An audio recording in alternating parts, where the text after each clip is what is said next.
Hey everybody, it's Jordan. I just wanted to reach out to you guys because I've got a lot of phone calls over the day. Apologize if I haven't gotten back to you.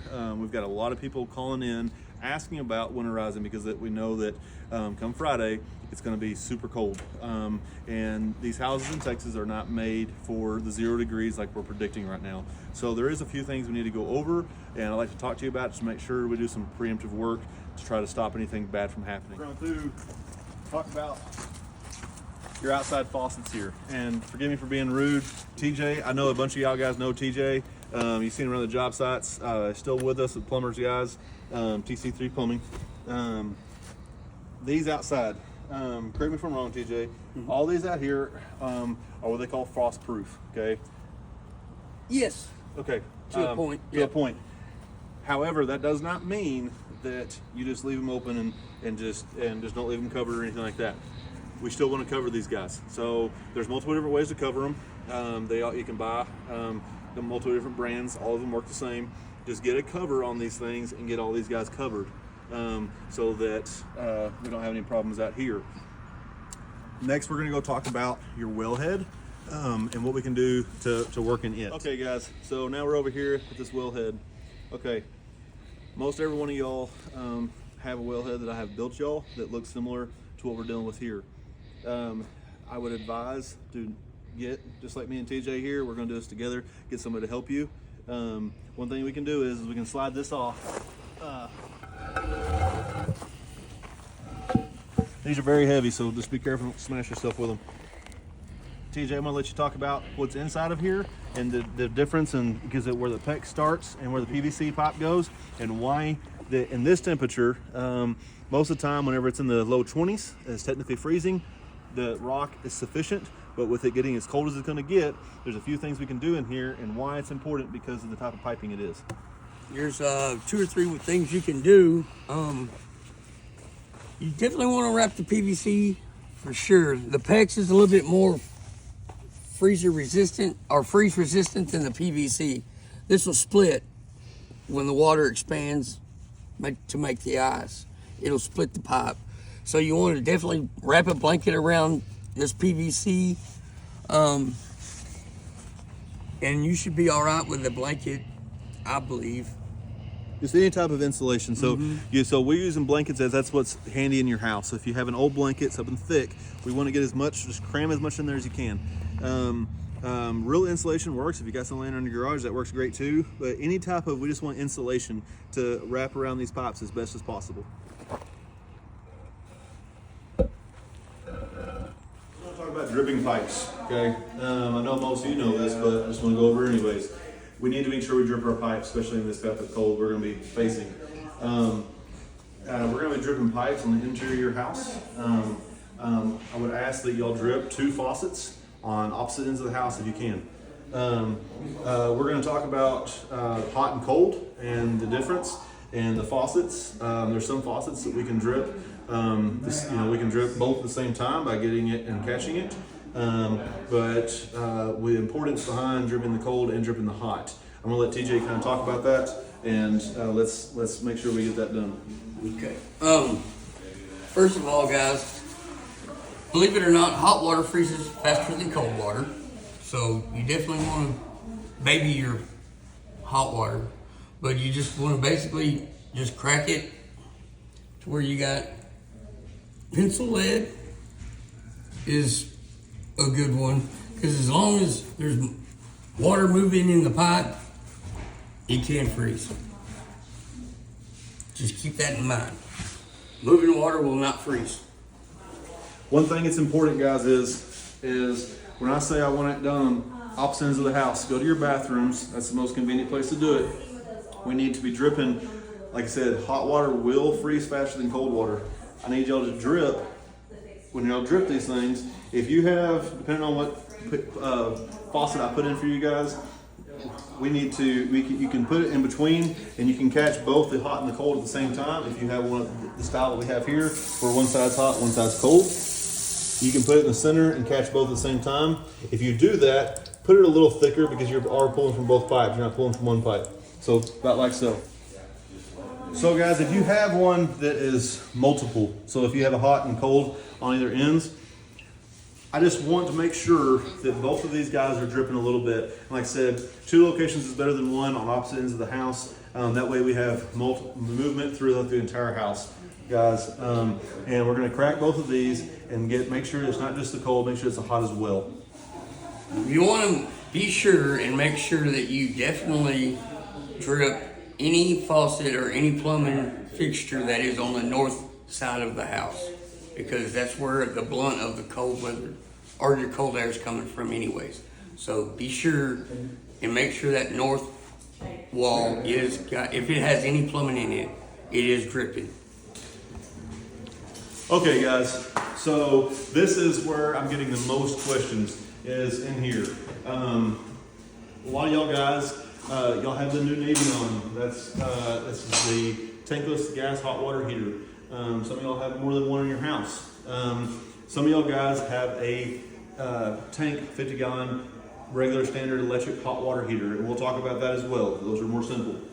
Guys, we got these to worry about in your pressure tank. Everybody's gonna have a pressure tank inside their house. So we want to talk about these as well. And we're also going to talk about emergency situations and how to do a shutdown, how to kill power to these wells if things go bad, and how to control some of these controls in here, just to make sure everybody understands this correctly.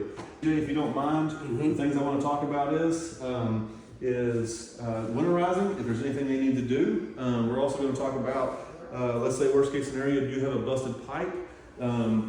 What we need to do to this unit, and then if whatever reason, let's say absolute worst case scenario, if something inside of here was to start leaking, how do we do shutdown on this unit itself as well? Okay. First things first, these Navions are one of the most frost-proof tankless out there. If it's got a sensor in there, if the water gets below 32, it will start circulating internally to keep the water moving so it won't freeze inside the unit. But like 2 years ago, we had this situation where people lost power. If this thing doesn't have power, it doesn't know to do it. Well, it can't circulate water, first of all. So given that, in that situation, what you want to do is you'll shut the water off to your cold. So TJ, this is your valve. I wanted to show them the difference. So you have a blue pipe and a red pipe. Yeah, well, definitely the blue is your supply and the red is your hot water. So you want to shut the cold water off for sure. Now with it shut off, you can go ahead and shut your hot off as well. I mean, it's not as important, but you can. Now given you have no power to this unit, it's still got water in here. There's an internal pump in here. That's what this is right here. This is your drain for your internal pump. So what you'll do is just unscrew this and see it'll drip. You want to drain all the water, you can just turn that up, open that up and let it drain and leave it open. And that'll drain all the water out of this unit. That way, no water to freeze, you ain't got nothing to worry about. But that's where you drain your unit, given the fact that you lose power. And of course, you want to make sure you shut these valves off first, because if not, then it won't stop draining. Okay, and guys, I want to make sure I make this very clear. We are talking worst case scenario with doing all this stuff, guys. We hope and pray that every one of you guys survives the cold and not has a problem. We do not want y'all doing this unless we have a problem. This is for if my house is completely frozen. If you get to a point that you have froze your pipes and there's nothing working in the house at that point, then we're going to go ahead and do this. We're going to go ahead and protect this unit at that point. Because if your house freezes, there's nothing that can be done at that point. There's nothing that, if you call TJ or you call me, I can't come out there and make the water start running again. We have to let the temperature heat back up to a point that everything, and then we'll assess how much damage there is to the house. So, like I said, if it freezes and everything's shut off, basically, that would be the cue to do it, is that nothing's working in the house anymore. Then we want to go to this step, and we want to drain this tank and protect this system. And that's how we do that. We're going to talk about this pressure tank. So Pressure tanks are very simple. They pretty much take care of themselves. I do want to talk about one thing on bottom here. You have a shut-off valve. Everybody's gonna have a shut-off valve. It looks just like this one right here, okay? This pressure shut-off valve right here, this is what controls to the house. Now, I want everybody to understand this very carefully though. This cutoff only cuts off the house.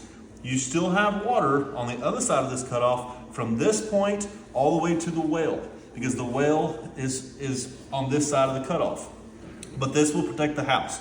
So if for whatever reason, if you bust a pipe and you see water coming out of any spot on the interior of your home, run out to your garage or wherever I put your pressure tank at and cut this right here. And it's just gonna be a quarter of a turn, it's off. The water is no longer going to anything on the interior of the house at that point.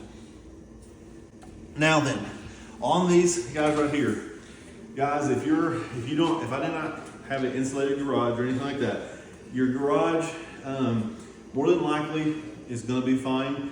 But if you want to take an extra precaution measure, you can put a little space heater or anything you have near this equipment that will help protect this equipment and help out. Everybody's going to have plugs somewhere in their garage. I put them everywhere. So let's make sure that if you, like I said, if you want to take an extra precaution, you can put something in here, and this is going to help protect this stuff inside of here. This is already going to be circulating. If you took step one and you have made sure to drip your pipes on the interior of your house, every bit of water that goes before it even gets to that Navion, the hot water tank, or even your if you have a 50-gallon electric water tank, before it ever gets to any of that, it's going to come through here. So the water in here is moving. Now, however, if I lose power, this is no longer moving, guys. This has got 50 gallons of hot water, 50 gallons of water in it, and is no longer moving. Okay, so one thing you can do is probably not going to get this cold. We are talking the absolute worst case scenario is if it happened like it did 2 years ago, guys. You can, if it comes down to it, we lose power. It is down to 0 degrees, top bad, and we're trying to protect everything. We can drain this. You can take a water hose, you can put it on here and drain this tank. This weather that we're talking about right now is not going to be, I do not predict it being that cold for you guys. Okay, I don't want to sit there and freak everybody out and be like, I need to drain these tanks, I need to do all this terrible stuff. That's not what we're talking about. Yeah, we're talking only going to do that if you lose power. We want to be prepared for absolute worst case scenario. And also, this is good so that I'm teaching you guys so you can use this video 2 years down the road. If something does terrible happen, we can refer back to this. Guys, so if we go through that again like we did 2 years ago, we want to sit here, and if it is your garage is absolutely freezing, we're down to 0 in the garage, it would take regular 25 degrees. It's not going to freeze all the water inside this. If it super got cold in here, do we want to protect this tank? We can put a water hose on here and drain this tank to keep anything from bad happening to this tank. Guys, okay, so earlier we were outside and we were talking about the well cover out there, and that's what we were talking about, insulating full of blankets and everything else that you can insulate with. If for whatever reason, let's say all of a sudden you've lost your water, one thing I want you to go check is to go walk outside and let's see if outside that wellhead's busted. If you're pouring water out, there's water coming out of that thing right there. At that point, what you're going to need to do is come in here. This is the only way to turn power off to that well other than the breaker box. There's a metal switch right here. This is called a pressure switch. You're going to flick this switch into the off position, and that's going to turn the power off to the well to tell it to quit pumping water. Hey guys, one thing I did want to talk about other than plumbing is your thermostat and your HVAC system on your house. I know that I've walked through all this stuff with you guys on every single closing. I want to talk about this emergency heat. Okay, this is where I just want to go back over it real quick because this is a situation on Friday might be in a case that we actually might have to use that emergency heat. If y'all remember correctly, a heat pump, which everybody has, only works to a certain temperature. If it gets too cold, If it gets below 10 degrees and stuff, that heat pump might work, and you're going to be, and your house is going to start getting cold, and you're going to be wondering why. Okay, don't forget we have 2 stages on these guys. We've got the stage 1, that is your heat pump, and stage 2, that's your emergency heat. That's the coils inside the unit in your attic. If it starts getting too cold and the heat pump's not working correctly, and you're not getting heat, you're gonna have to flip it over to emergency heat. That's gonna make those coils in the attic turn on. That way you have heat. Do not forget to turn it back off. Otherwise, your electricity bill is gonna go through the roof. Okay, guys? So after the cold snaps happens, but that is for emergency heat. That's why it says that big E on there for emergencies, guys. So remember, make sure to do that. If, like I said, if it gets too cold and the heat quits working, make sure to flip it over to that emergency heat. That way y'all can stay warm. Okay, guys. So I hope this video has helped y'all out and answered questions that people have been sending me. If there is additional questions that I somehow have missed throughout this, shoot me a text. I have a bunch of people calling still. So like I said, shoot me a text, call me. We'll answer your questions and try to make sure everybody is safe and has a great Christmas. We do not want anybody being ruined their Christmas because of their house is flooded full of water, okay? Please remember, the most important thing, guys, is make sure we drip these pipes. Because if you don't drip these pipes, you will have to do all these emergency things. It's going to be that cold, okay? If you drip your pipes and you take the precautionary measures, I do not anticipate anybody having any serious problems. We did want to inform y'all best you can. I thank TJ so much for coming out and helping us do this. We wanted to, just try to help y'all guys out. TJ, you want to leave them with anything? Really just other than any plumbing in any of your interior walls, that being walls that are not on the perimeter of the house, are the ones that you really want to worry about. The interior walls, not so much, because they're in a climate controlled environment. So keep that in mind, but it's always good to go ahead and drip pipe or drip faucets to you just want to keep that water moving. Just keep that in mind. As long as the water is flowing somewhere, it's not going to freeze. Thank y'all so much for watching the video. I hope y'all have a wonderful Merry Christmas. Like I said, reach out to us if you need us.